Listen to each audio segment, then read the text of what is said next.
Welcome back, Patriots, to another episode of the Bald Brad Show. It is Monday, March 4th, and Joe Biden, good old Joey, is still the worst president in American history.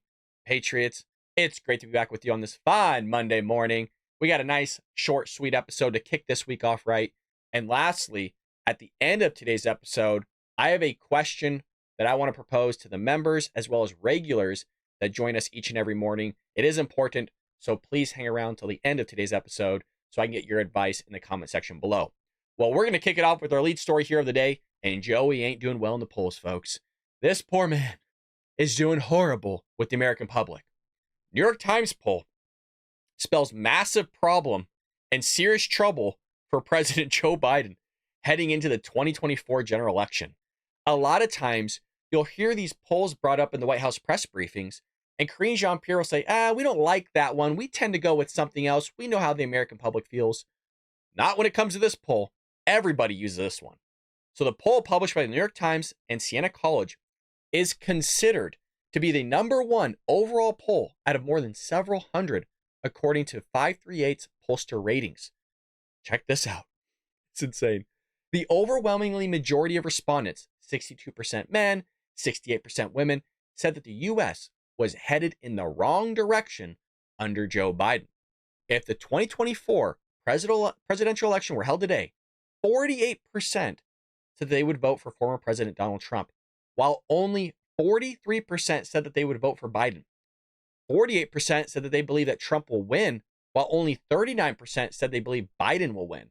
I still think that Joe Biden will win. If it's up in the election where today, and if it's up to the Democrat Party to send out ballots with all the foolery that took place in 2020, I think Joe Biden still could win this thing, which is insane to say, I know, but I think it's still possible. Only 18% said that Biden's policies helped them personally, and 43% said that his policies hurt them personally. I'm surprised it's only 43%. You have the Build Back Better agenda, which we pumped our infrastructure with trillions of dollars that none of us really ever saw. You also have pumping the economy full of trillions of dollars during COVID. You also have the Inflation Reduction Act, which is a joke. It actually never really reduced inflation whatsoever. That was the Federal Reserve that reduced inflation. You have him changing the intervals of the tax brackets, which hurts the middle class. The inflation was the cause of the $1 trillion pumping into the economy. I mean, you have massive ramifications happening under Joe Biden, whereas Trump's policies, people said 25%, or rather 40% said that Trump's policies helped them, and only 25% said the policies hurt them personally. I'm not really aware of a quarter of the country saying what policies actually ended up hurting them from the Trump administration. I mean, heck, the big one that would have helped them was the tax rates being changed and adjusted, where the average American saw 3% back under the Trump administration. I mean, that was money in your pocket. Your retirement went through the roof, right? You had a lot of red tape. A lot of businesses flourished with the corporation tax cuts. You had a lot of benefits that actually helped the average American out. So I'm not sure what policies they liked under Biden and what policies they hated under Trump, but I think Trump's the winner for 2024 just because America was a lot better. You just need to ask that one question. Kind of like you saw with Reagan. I think it was Jimmy Carter that was before Reagan, but going, hey, are you better off now than you were 4 years ago? The answer was resoundingly no. It's the same answer now. Are you better off with Biden in office than Trump? Objectively, the answer is you are worse off under Joe Biden. Trump led Biden by 13 points with white voters and with 6 points with Latinos. Biden's share of the black vote decreased by roughly 20%, which is insane compared to how he performed in 2020, falling to 66%. That is a wild statistic, you guys. That is a massive shift of the black vote, leaving the Democrat Party and potentially moving to the Republican Party once again. If you recall, there was a quote-unquote big switch, but the big switch didn't happen when Democrats says it happened. A lot of the black vote switched from the Republican Party, which is the party of, freeing the slaves, the Abraham Lincoln Party, if that's what you want to call it. They have different acronyms, different wording for it, but you understand what I'm saying. Switched from the Republican Party to the Democrat Party to get the FDR's his New Deal agenda. So we've already covered that in the last video or later videos. We're not going to rehash and kick a dead horse with that. I want to move into our next story right here where I keep saying New York, California new bill, they're basically the same state, would make illegal immigrants eligible for first-time home buyers. Now, Whether you're for illegal immigration or against illegal immigration, this actually has ramifications for the state of California, because now you have more competition in the home buying sector. And now you're able to get into the first time home buyer loans, which there's only so many loans to go out from a bank because of a risk assessment level. So when you have more competition going in, this actually has the potential to basically not allow actual citizens to receive first time home buyer loans because there's only so much to go out. You have a Democrat assemblyman from California introduce Assembly Bill 1840 earlier this year, which could create an alternative way for illegal immigrants to achieve home ownership. The bill is set to expand eligibility criteria for a state loan program to expand these loans to include undocumented migrants that are first-time home buyers. My question is that within this bill, if somebody is, say, undocumented, but yet they're eligible for that loan for a first-time homeowner, but let's just assume that either something happened, they committed a crime, not saying every illegal immigrant does, or that they were actually deported, then who's responsible for then that loan? Because there's a massive risk of your savings being thrown out to other people so they can receive that loan and buy a piece of property or whatever. So like I said, regardless of whether you're for or against illegal immigration, this has a massive impact on the state of California and potentially other states, because this has the ability to roll into those other states, because California is looked at as kind of a guinea pig state to see, hey, does this actually go through? What are the short-term effects? What are the long-term effects of all of this? So it says here, the bill states an applicant under the program shall not be disqualified solely based on the applicant's immigration status. It's the ambiguity for undocumented individuals, despite the fact that they qualified under existing criteria, such as having a qualified mortgage, that underscores the pressing need for us to introduce legislation. The bill focuses on California Dream for All Shared Appreciation Loans program, which launched spring of 2023 to give qualifying first-time homebuyers a loan that covers up to 20% of a property's purchase price that will not accumulate interest or have required monthly payments. Loanees are instead expected to pay back the original loan amount in addition to the 20% of increase in the home's value when the property mortgage is refinanced or resold. So there's a lot of problems that go into this. I thought you guys would find it fascinating that amongst the renters assistance that we're seeing, or amongst rather, the renters assistance up to I think $9,000 that we're seeing in other states, to the food privileges that immigrants are getting, to the motel rooms and hotel rooms where they're kicking out our veterans, to not even allowing our homeless to get hotel rooms. All these things are taking place. This is kind of another kick for those who are against illegal immigration, right here with first-time homebuyer loans going out to illegal immigrants potentially in the state of California. And not only that, on illegal immigration, you got Border Patrol Union shellacking Joe Biden. Wait till we show the tweet, you guys. It's actually really funny. So Border Patrol Union mocks Biden over Texas visit. Call a lid, hit beach, take nap. So I'm just going to show you the actual the actual tweet itself, because it's actually hilarious. So here's Joe Biden on a recliner on the beach, just soaking in the suns. You guys, this is from the Border Patrol Union. This is the same union that Karine Jean-Pierre says that, oh, they're fully behind Joe Biden. They're fully behind everything that he does. So he says, Border Patrol, Air Force One, take nap. Wake up in place called Brownsville. Read large teleprompter message. It's all Trump's fault. Board Air Force One again. Ask who people in green uniforms were. Told they strap illegal aliens. Express horror, take nap. Wake up, call a lid, hit beach, take nap once again. And so this is kind of a joke and a mock on President Joe Biden's agenda throughout the day on what he actually gets done. And again, these are supposedly the people that Karine Jean-Pierre says has the president's back on illegal immigration. But time and time again, we're seeing the Border Patrol Union not supporting Joe Biden. But for some reason, they're gaslighting all of us and going, oh, well, he supports the border security bill, or rather the Border Patrol Union does, supports the border security package in Congress that's bipartisan. But then you see that the Border Patrol Union is with Donald Trump and not Joe Biden when they both visited the border. You have the Border Patrol Union mocking Joe Biden here. Now, the whole idea of them wanting this assistance is a no-brainer because they haven't gotten anything from Joe Biden in like 3 years. They haven't got more personnel down there. They haven't got any help down there. How the food was being rationed to migrants down there.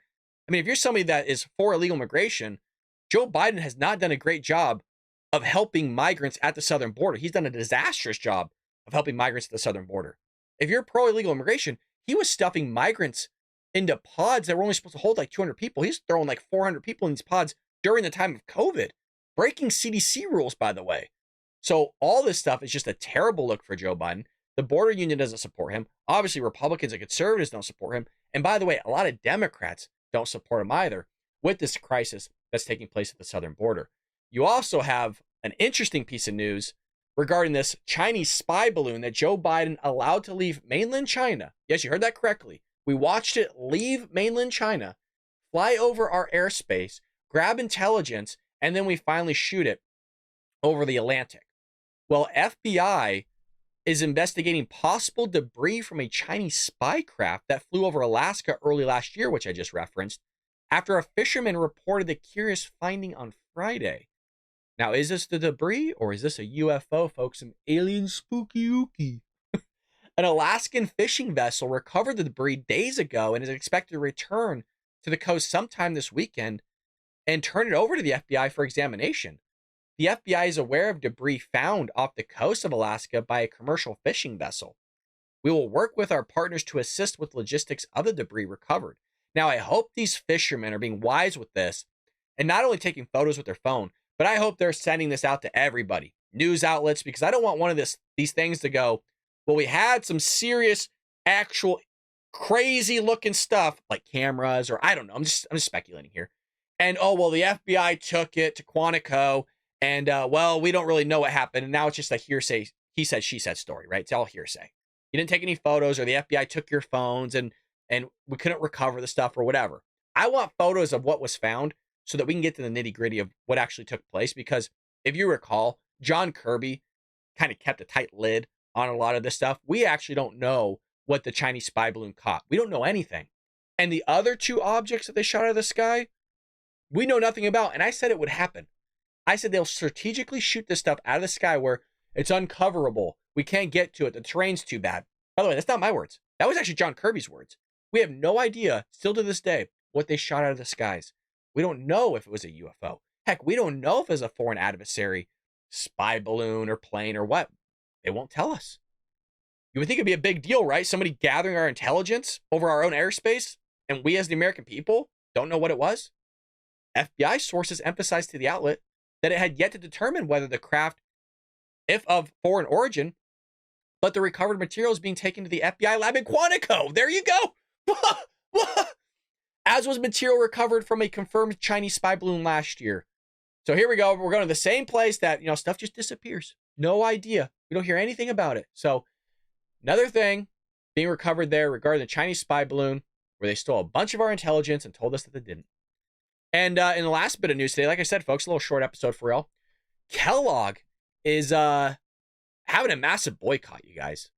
Huge boycott. So days after the CEO of Kellogg suggested that inflation-weary families should eat cereal for dinner, some outraged consumers pointed out that the cereal and snack company has raised its own prices in recent years and called for a 3-month boycott of Kellogg products.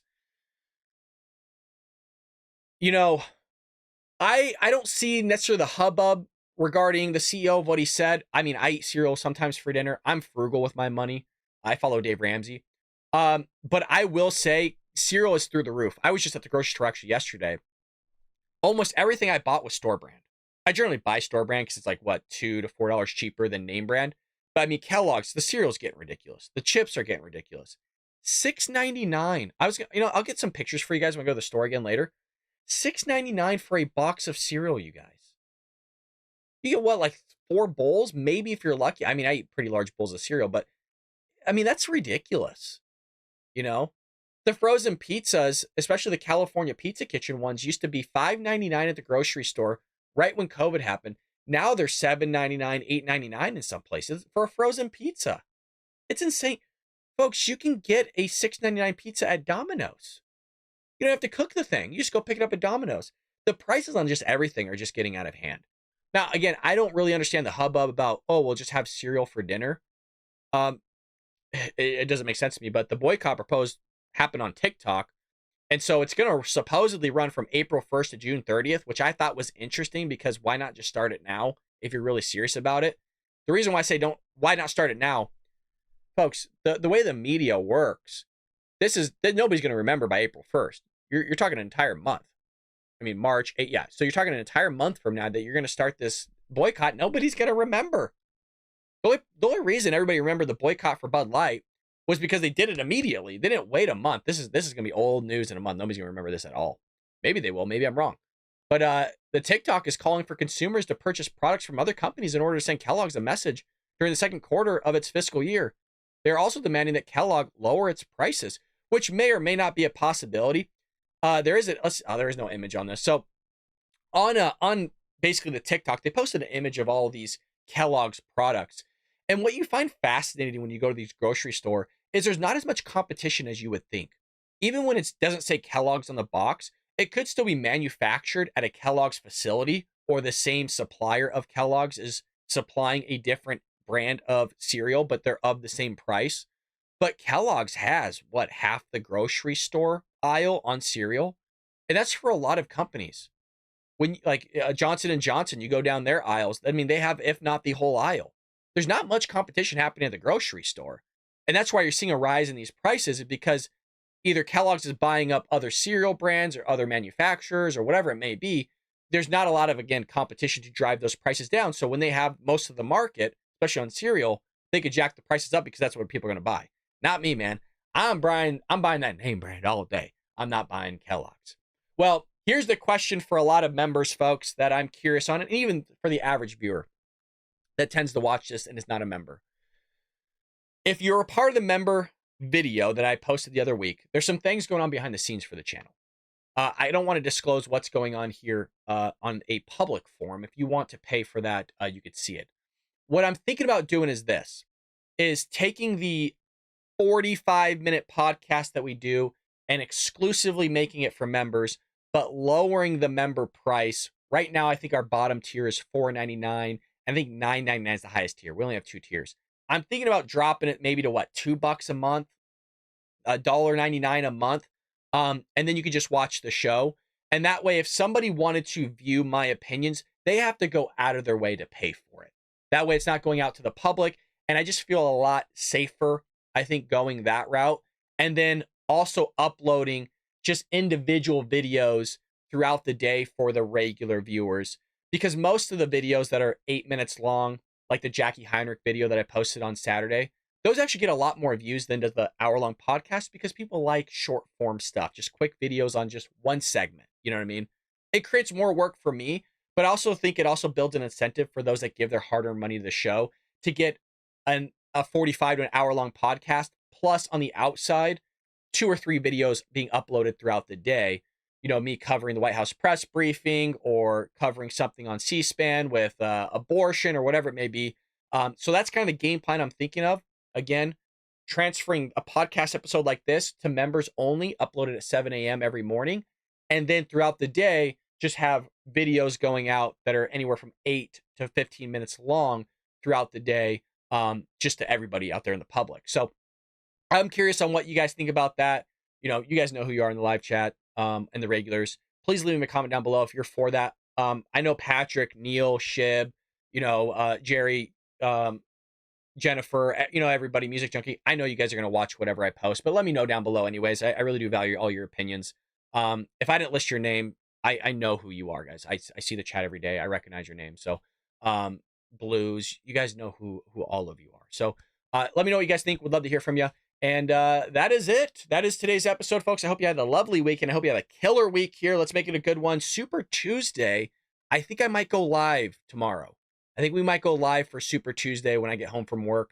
And I think we might go also live for the State of the Union address. I think we're going to do both of those. If you want to come hang out with me, would love for you to hang out. I think we're going to go live, but don't quote me on that. But heck, you'll know when I'm live or not. So with that being said, folks, I'll see you later here on the Ball Brad Show.